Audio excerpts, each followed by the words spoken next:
the all-new 2025 Street Glide Ultra from Harley-Davidson.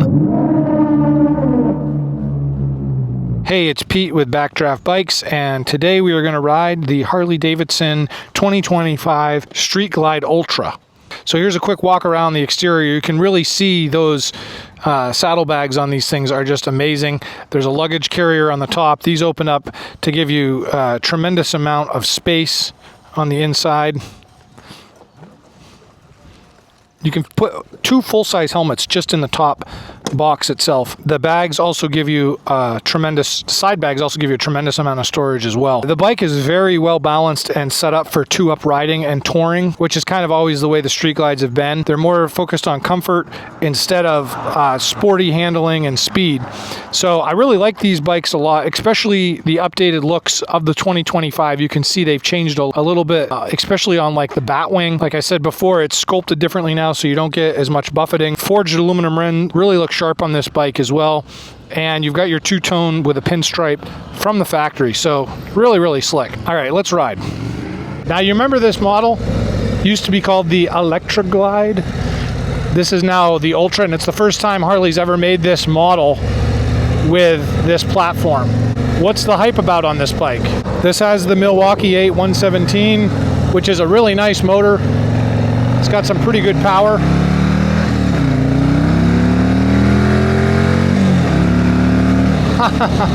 Just like that. I mean, this bike does great. It's a really no slouch of a bike. But let's talk a little bit and dive into some of the features on this bike. These bikes are made for the motorcycle rider that wants to take a long trip and be comfortable doing it. I've been riding a bunch of the Street Glides already, and the Road Glide STs and the CVOs in these platforms tend to be very stiff and really sport tuned. The problem with that is that once you start going into that type of suspension, you end up having issues with comfort. So you're going to be on one of these bikes for a long time. You want to be able to stretch out, relax, and you get into the sport tune suspension, it just becomes a very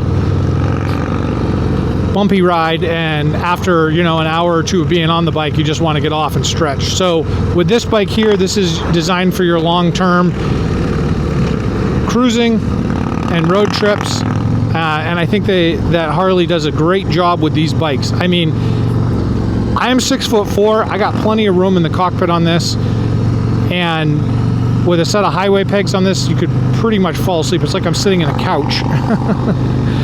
On this bike, they have a King Tour package that gives you a bunch of saddlebags, really weather tight, a lot of storage space. There's also these little glove compartments on the front that you can put things in as well. So lots of options for storage. But really, again, the mainstay on this bike is the cruisability of it, the comfort factor. Very little vibration in the handlebars too. They've done a good job at isolating. You can still feel the V-twin underneath you, but it is not like the Harleys of yesteryear where the mirrors are going to fly off. This engine, the way it sits without doing anything to it, which, let's be honest, we're all going to tweak them a lot, has a pretty good amount of power. As far as torque and horsepower goes, it's going to have somewhere's up in the 120 to 130 range, and it's sufficient for this bike. Now you throw a ram air cowling on this, or a cam, get a couple stages up from the factory, and these bikes just wake up, and I mean they're a lot of fun. They're a lot of fun. I'm gonna take this corner here.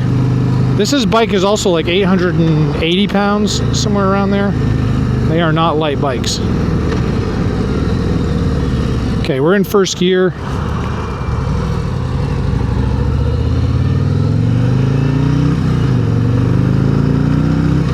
I mean, no problem. Great torque, no problem at all. And for being such a heavy bike, I mean, they're very well balanced.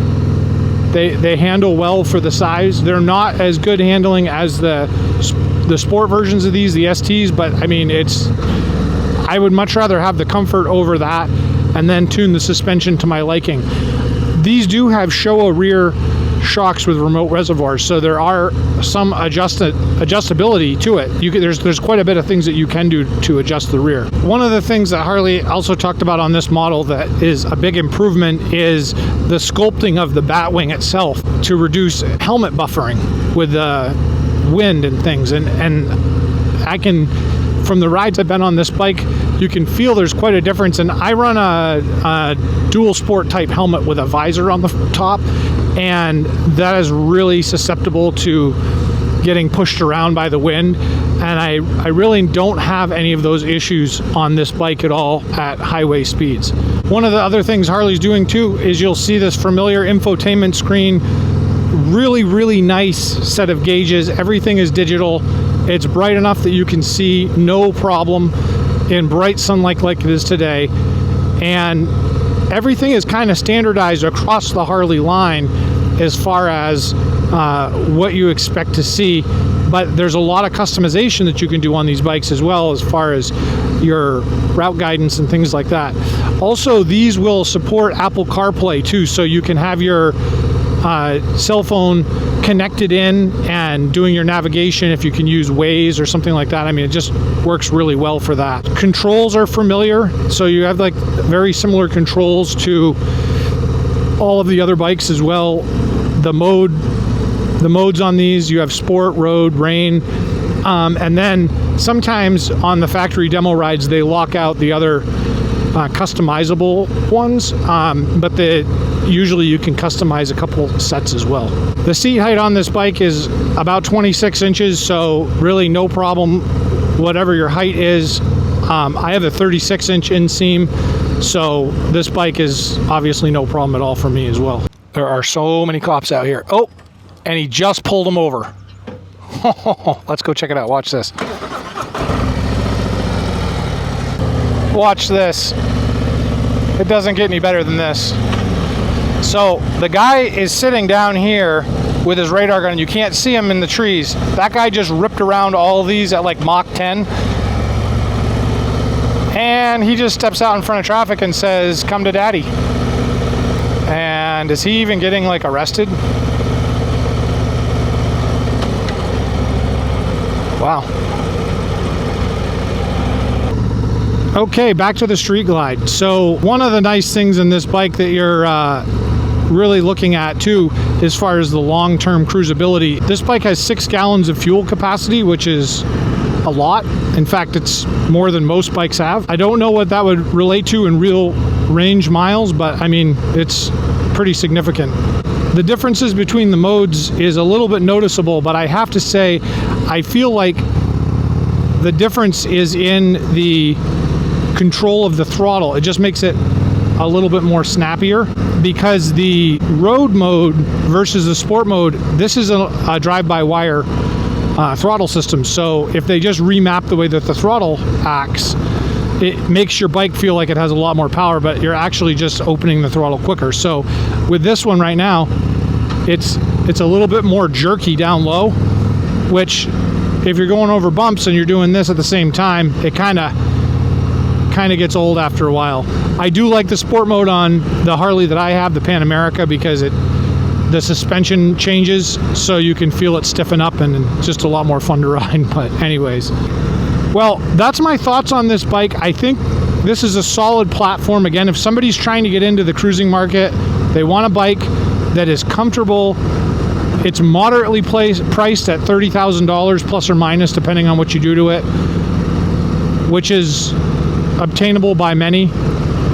It's not like 40,000 plus like the CVOs, so you're looking at a pretty fair price for what you're getting, and it's a solid proven platform. Now again, the Ultra is a brand new designation, but to me it's kind of like a repackaged Electra Glide, and Electra Glides have been a great bike for a long time, so it's kind of nice.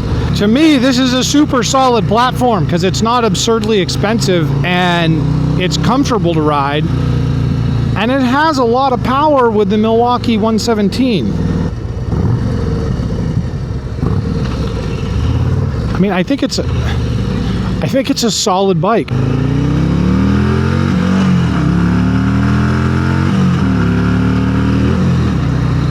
It's got power. It's comfortable. Excellent wind protection. I mean, excellent wind protection. I don't know. Let me know your thoughts on this. This is a brand new bike. Again, the first ever Ultra from the Street Glide lineup. I think Harley nailed it on this one. I think they rocked it out of the park. Price point, it's there. Power, there. Ergonomics, there. Brakes are great. Suspension's fantastic. I don't know. I'm pretty sold on it. Pretty sold on it myself. I'd like to hear your thoughts in the comments though. What do you think about this new lineup? Would you go for it? I would. If I was in the market for this bike, this would be one of the bikes I would seriously consider buying. Well, thanks again for riding in. And again, we appreciate your subscribing to the channel. It helps us keep on going. And as I always like to say, please, please, please ride safe.